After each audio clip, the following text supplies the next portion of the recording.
Good morning.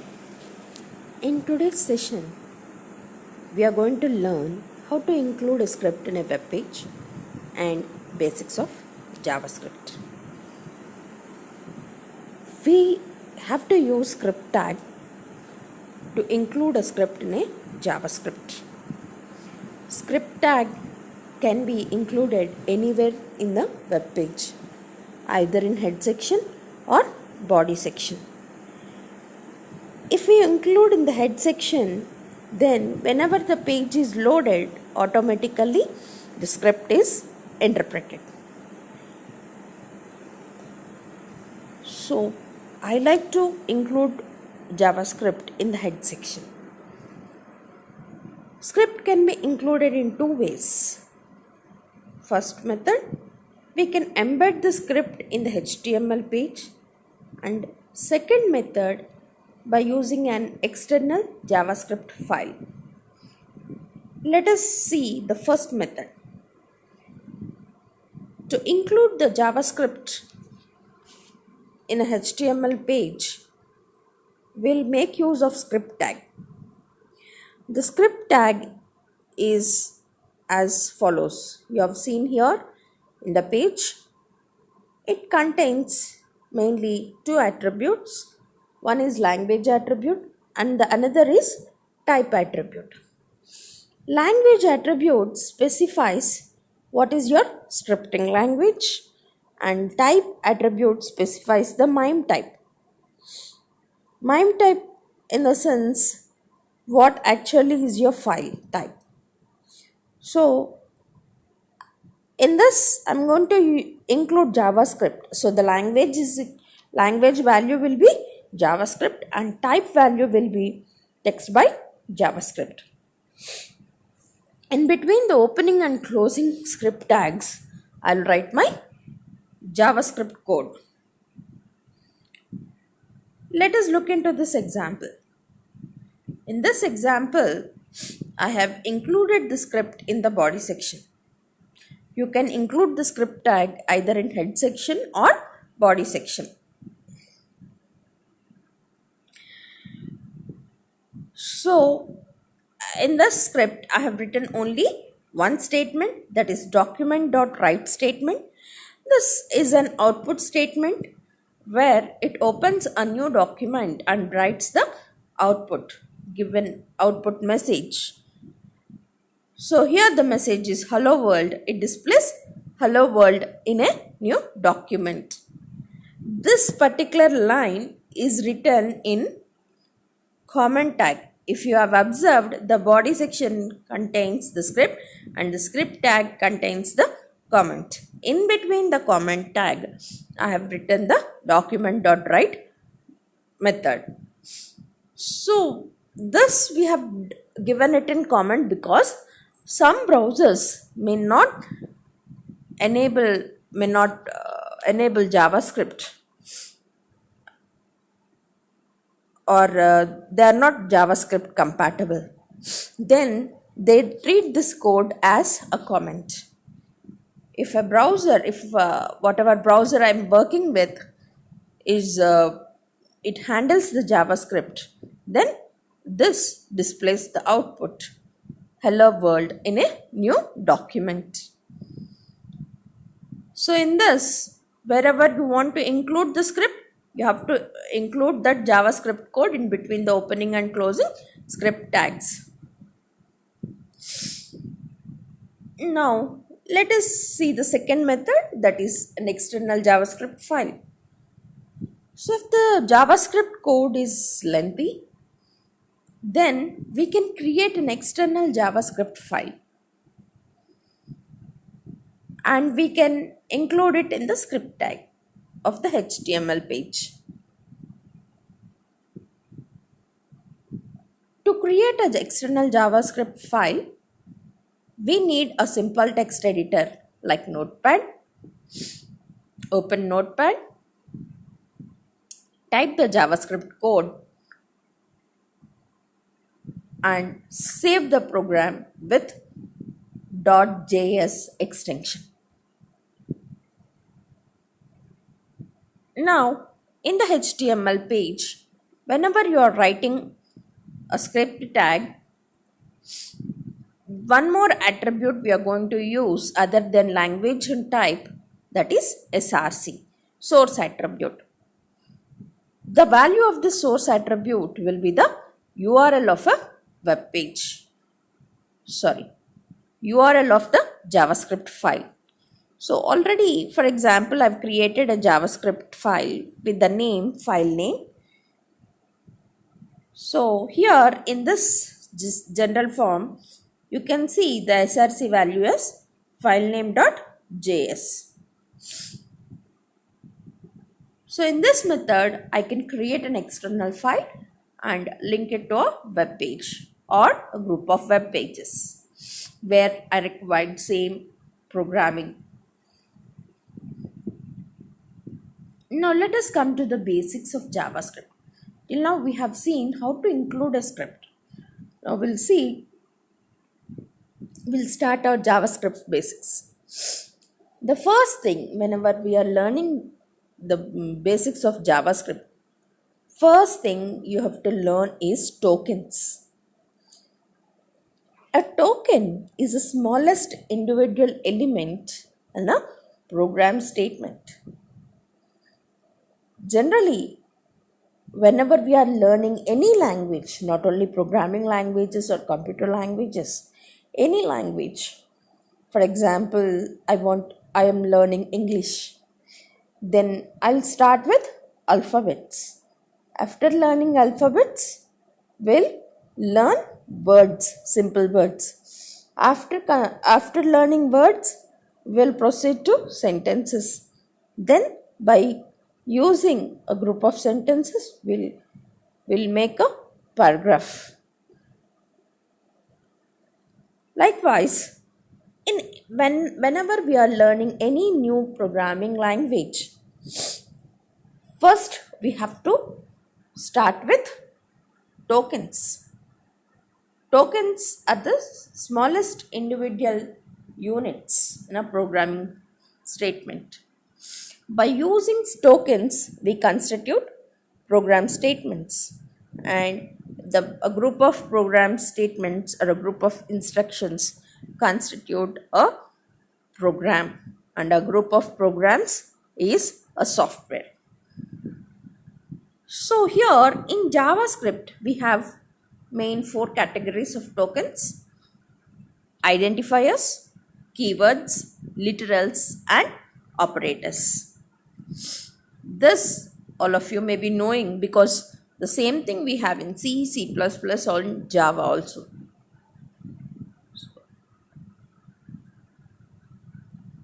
An identifier. Let us see what is an identifier. An identifier is a name given to a program element, such as variables, functions, objects, etc. So to write the identifiers, we have to follow few rules. First letter should be an alphabet. Then the other letters can either be alphabet or numbers. Uppercase and lowercase letters are distinct. That is, if I have created a variable with small a, then within the program I can use small a. I can't use capital A. Small a is not equal to capital A. Small a and capital A are distinct. Both are different. Blank spaces are not allowed.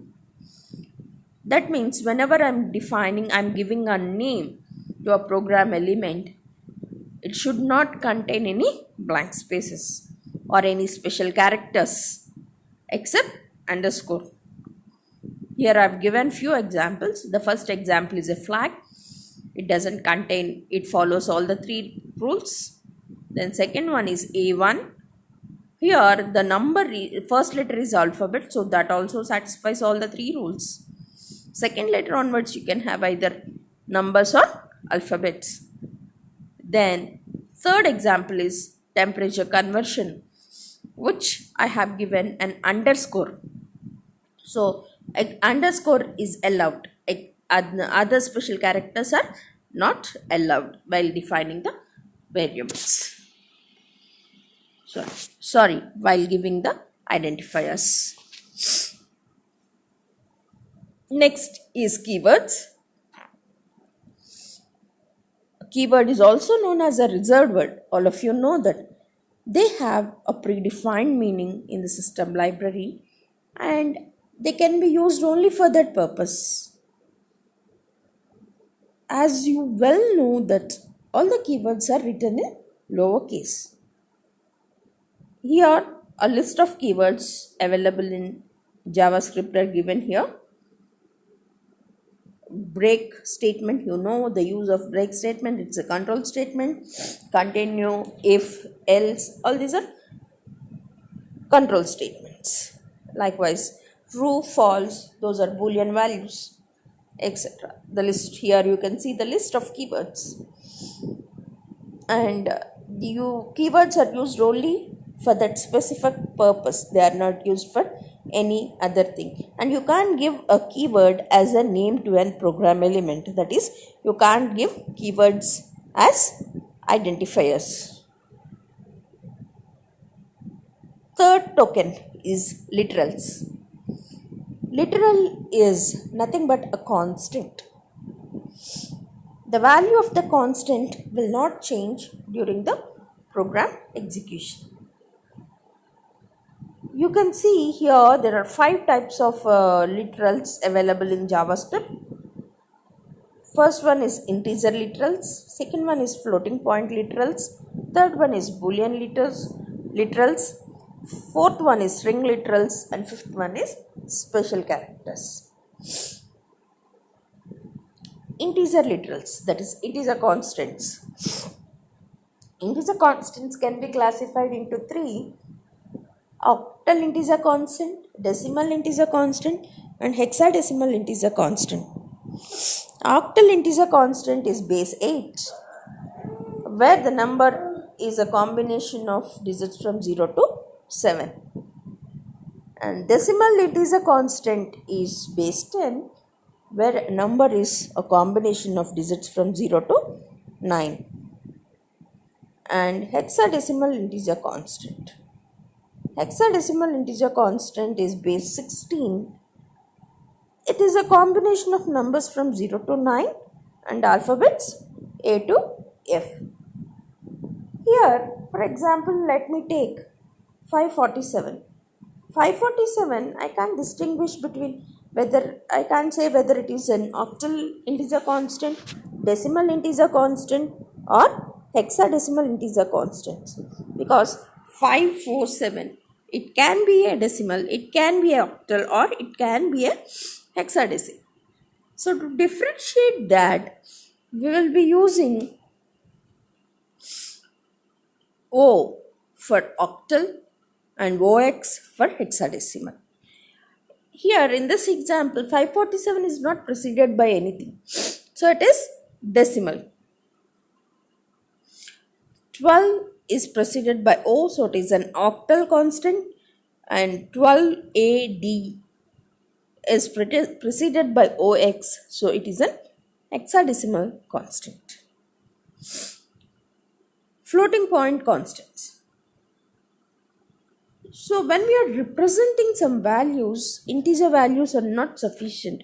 For example, if I am representing quantities like temperature, pressure, they require values with the decimal points. So for that we will use floating point. Floating point literals consists of decimal number with fractional parts. Next, boolean literals. A boolean value is nothing but either true or false. A boolean constant means true or false. True, it occupies, true is represented by 1, false is represented by 0. String literals.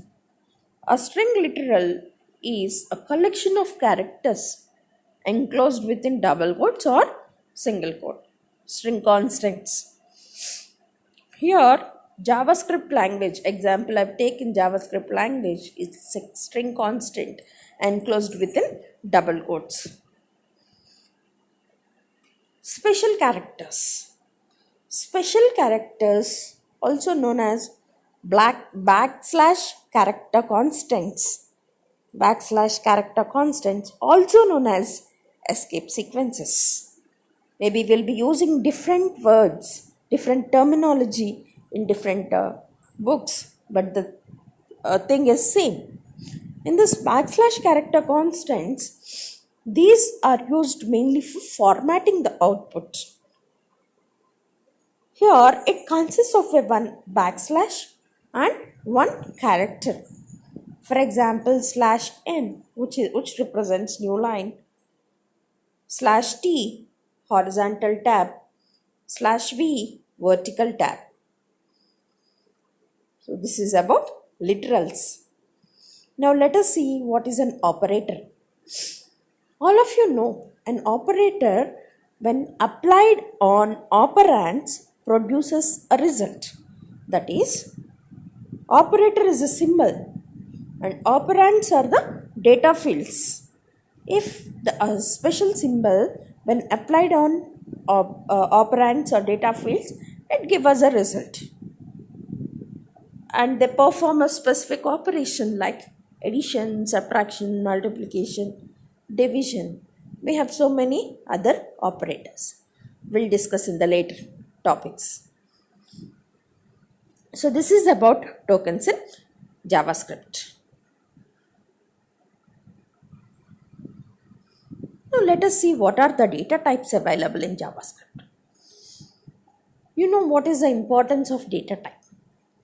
A data type refers to what type of value a variable can be used to hold.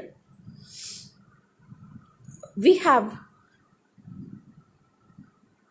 three main primitive data types: number, strings, and boolean. Here in JavaScript, the data types are dynamic, that is variant. For example, if I've taken a variable, the data type of the variable is defined by the value it holds. For example, x equal to 5, that means it is number. X holds a number. If x equal to hello within double quotes I've given, then it holds a string. So we can say variables in JavaScript are dynamic, or we can say variant data types. So here JavaScript has three main primitive data types. Primitive means built-in data types. Numbers, both numbers constitute of both integer and floating point. Like C++, integer, we have separate divisions for integer and floating point. But here we'll consider everything is into one category, that is numbers. So when I say numbers, it can hold either an integer number or a floating point number. The second data type is strings. A string, as you have seen, a string is a collection of characters enclosed within double quotes. And third data type is boolean. Boolean has two values, true or false. So these are the three primitive data types available in JavaScript. Other than these three primitive data types, we have a composite data type called as object. So if you want to represent an object in JavaScript is represented by curly braces, and each object can be defined as name value pairs. Like this, you can see name colon value given within curly braces.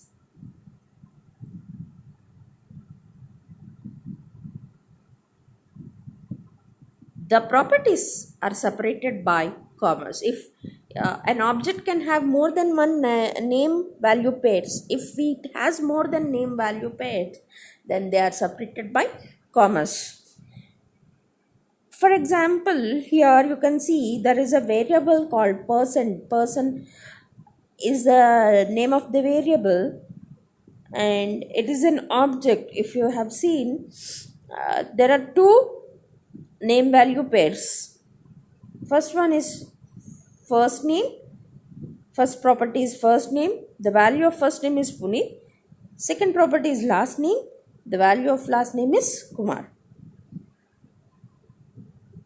Likewise, we can define a composite. Composite in the sense, primitive in the sense it can hold only one value, atomic values. Atomic value in the sense only one value. Here when we say composite, composite means it's a collection. It's a combination of values. So it can store more values, not one. So these are the main data types available in JavaScript. Thank you. We'll continue in the next session.